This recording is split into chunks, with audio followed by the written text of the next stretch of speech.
সুপ্রিয় দর্শক মণ্ডলী, তাড়াতাড়ি করে বাড়ি থেকে বের হলাম। একটু আগে বৃষ্টি হয়ে গেছে, তাই রাস্তার অবস্থা খুব একটা ভালো না, কাদা হয়ে গেছে। চারপাশ সবুজ প্রকৃতিতে ঘেরা। যে উদ্দেশ্যে বের হয়েছি, হঠাৎ দেখি মেসেঞ্জারে টুংটাং শব্দ। কবি কোথায়? আমি কুড়িগ্রাম বাজারে। দেখি রাজিকুলের মেসেজ। আমি তড়িঘড়ি করে লুঙ্গি পরে বের হলাম। তারপর সবাই মিলে বেশ জমিয়ে আড্ডা দিতে লাগলাম। ফুই ফুই বৃষ্টির মধ্যেই আমরা সারা গ্রাম ঘুরে বেড়ালাম। আমার বাড়ি যাওয়ার রাস্তাটি এখনও পাকা হয়নি। যে রাস্তাটি আপনারা দেখছেন, এটা কুড়িগ্রামের মাঝখান দিয়ে গেছে। এই রাস্তাটি পাকা এবং খুব ভালো। যাই হোক, সারা গ্রাম ঘুরে কয়েক টাকার পেঁয়াজি কিনে আমরা সবাই মিলেমিশে খেলাম। অনেক দিন পর আড্ডা, বেশ ভালোই কাটলো আমাদের বিকেলের সময়টা।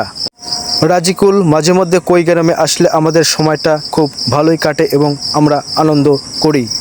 সুন্দর প্রকৃতিতে আমাদের আড্ডাটা ছিল বেশ মনোরম, বেশ সুন্দর। আমরা সবসময় এরকম আনন্দ করে থাকি এবং এই আনন্দ দিয়ে ভিডিও করে আপনাদের সাথেও একটি মজাদার সময় পার করছি।